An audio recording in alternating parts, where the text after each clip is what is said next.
Hello, everyone, and welcome to the show. My name is Chris Alamo, and I am an amateur investor. This podcast is my open source journal of everything I learn about investing and wealth management. I'm here to explore the key concepts, market dynamics, and investing strategies that will assist you on the path towards financial independence and financial literacy. My mission is to build us from amateurs to experts. All suggestions are my own, and I recommend that you should do your own research before taking any investment advice. See you in this week's episode. I hope you enjoy.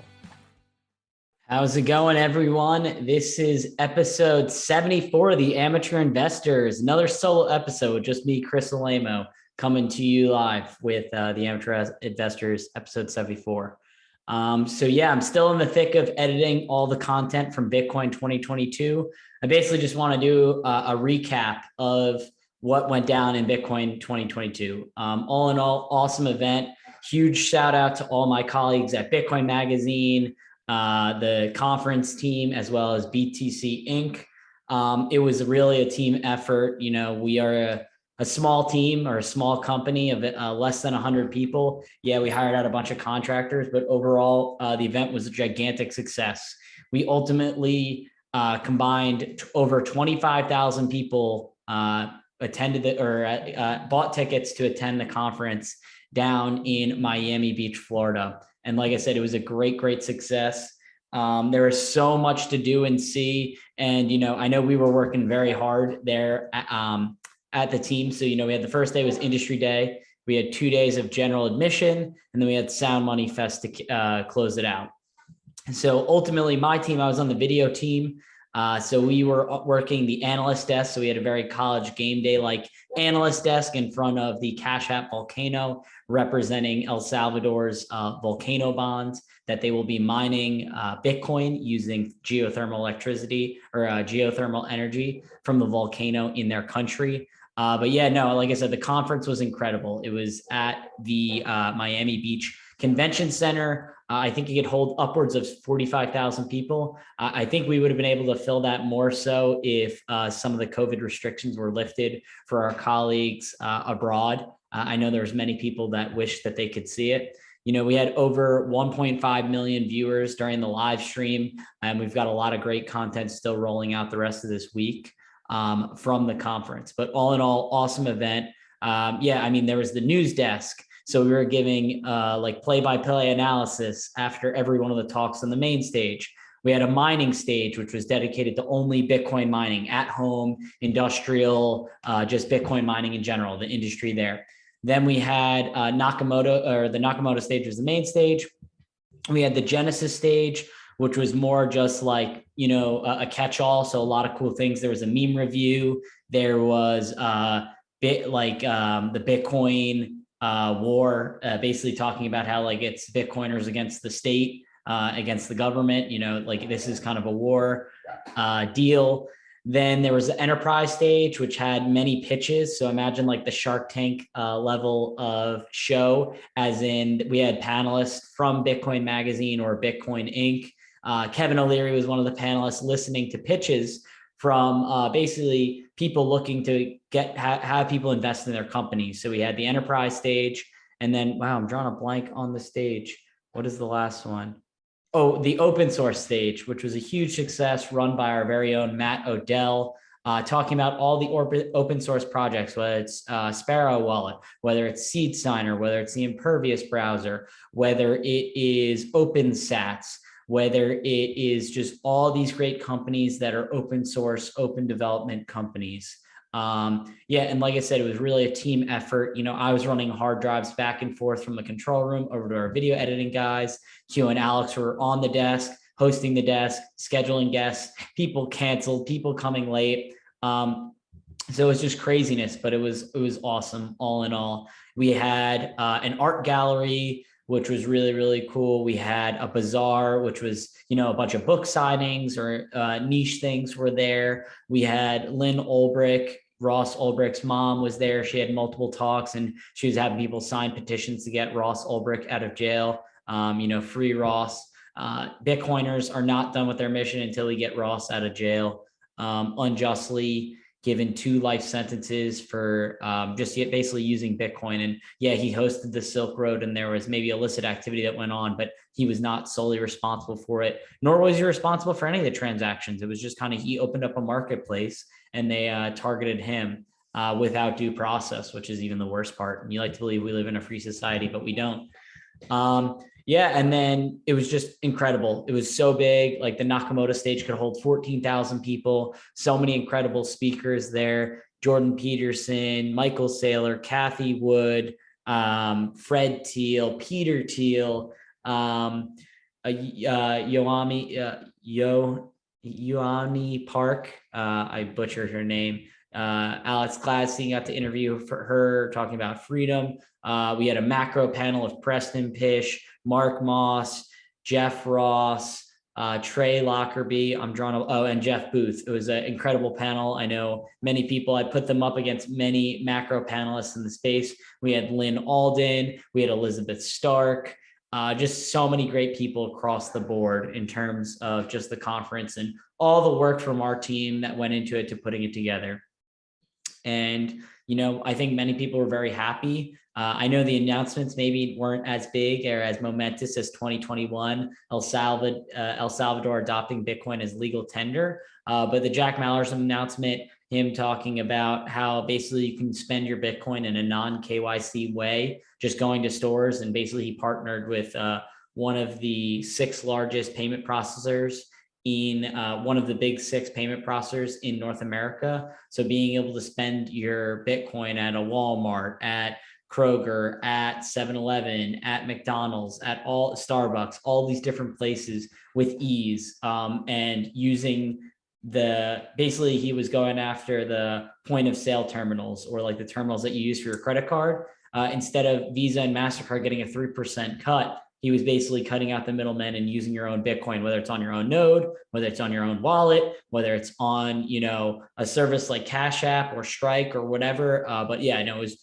truly incredible. And, I think many people were disappointed. They wanted an even bigger announcement from Jack. I know he had a lot of, I don't want to say he memed it, but like he was wearing a hat that said Apple on it. So they thought like, Tim Cook was going to walk out. And so they put it on their balance sheet. Or we weren't expecting, we didn't know what to expect from it. But all in all, very incredible conference. I'd say the only downside is I didn't get to spend more time with the plebs and people. I was just so busy running around. Nights were wild with a lot of the parties in Miami Beach and networking with people at various companies. Many of my friends I only got to talk to for briefly, or I didn't even get a chance to really catch up with. So that was kind of a bummer because there was just so much to do. I know the b.tc Inc. team is looking to really bring an even bigger and better conference for 2023. And it's just truly incredible. Speaking of Bitcoin 2023, we have tickets on pre-sale, the cheapest they'll ever be. So if you go to b.tc/conference/2023, you can go there and you can get GA tickets or whale tickets at the lowest prices they will quite literally ever be. And I mean that truthfully. They are the lowest prices they will ever be right now. I think that sale closes out at the end of the month. So you only have, by the time this airs, 10 more days or 11 more days. I forget if there's 31 days in April. No, 10 more days tomorrow. So when this airs. So you only have 10 more days to get your tickets at the cheapest possible prices. I know some people will even get them and then sell them later on as they get closer to the conference at a lower price, but still making a profit on whatever they sold it for. But all in all, incredible conference. My DMs are always open for anyone who has suggestions, positive or negative feedback. We're looking for anything to make it bigger and better and next year. And, I think it was truly a team effort. Like I said, the open source stage was incredible. Mining stage was awesome. Nakamoto, we had heavy hitters. Genesis stage was very niche, like the meme review.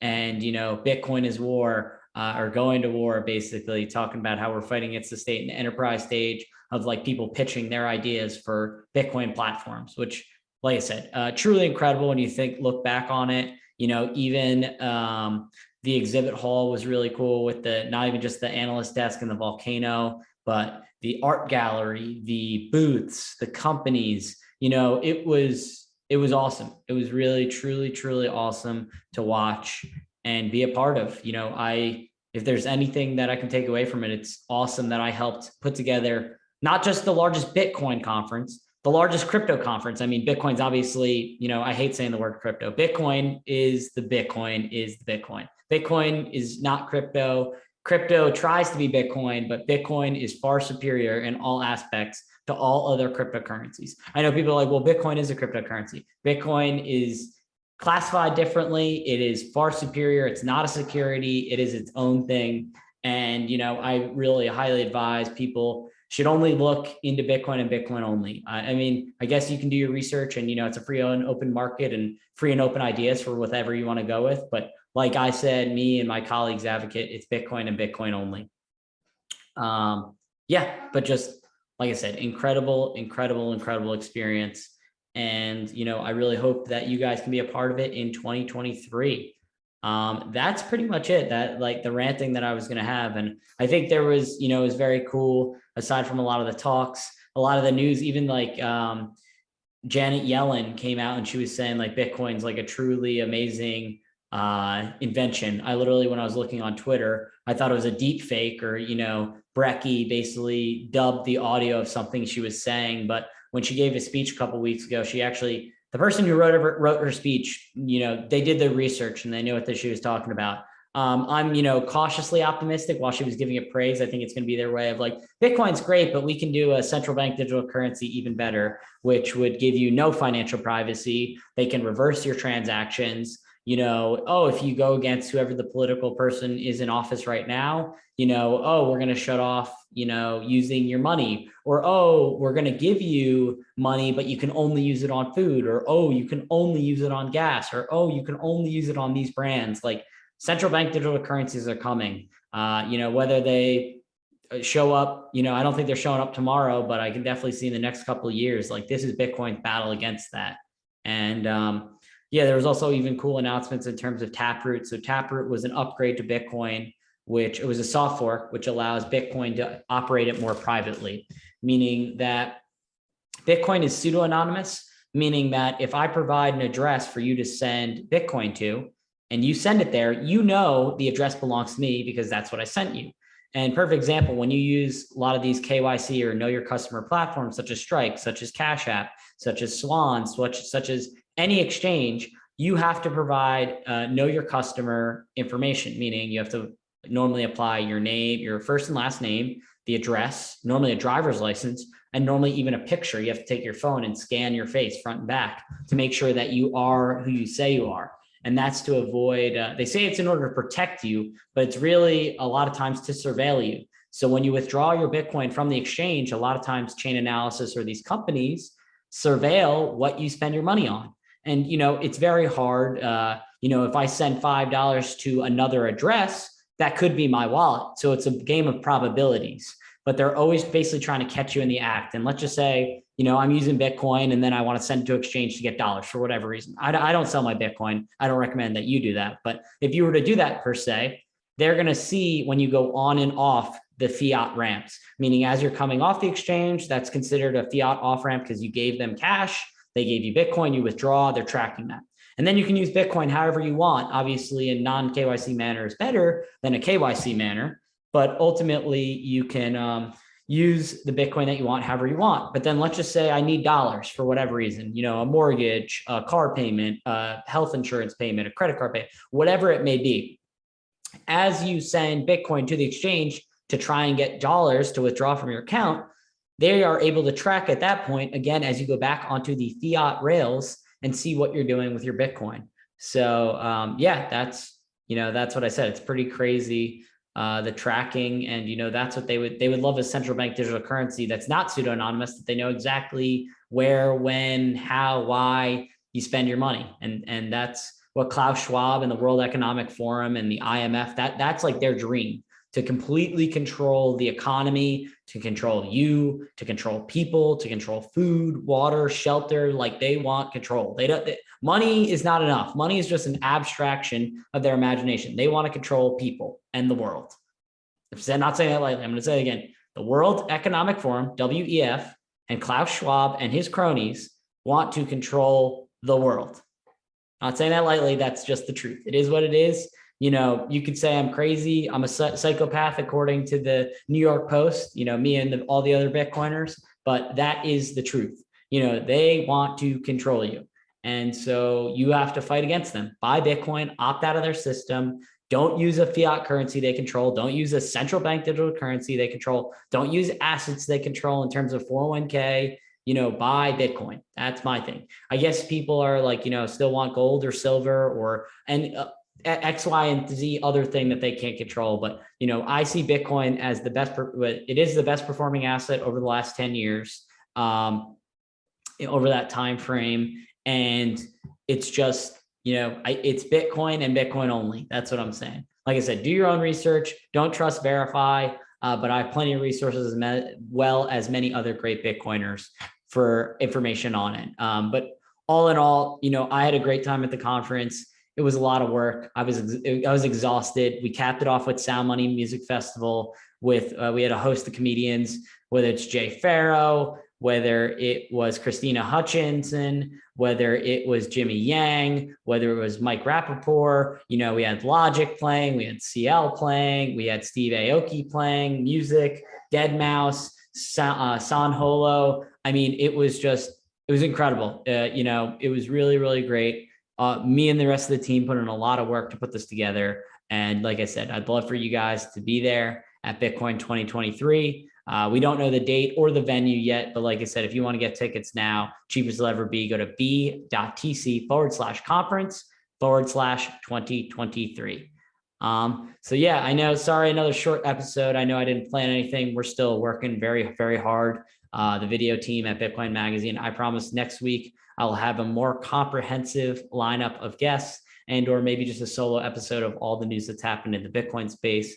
But this is all I was able to muster up after working long, long days this week and last week, and obviously the week of the conference as well. So thank you so much for your support. Thank you so much for listening. I hope to see you. I know Bitcoin Magazine will be appearing at some of the other conferences that are going on as well. I hope to see all the Bitcoin plebs wherever I meet them, whether on the streets or at a Bitcoin meetup.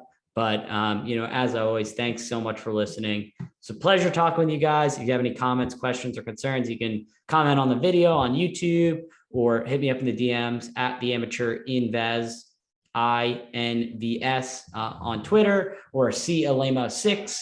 And yeah, as always, guys, catch you later. Have a good one. Peace.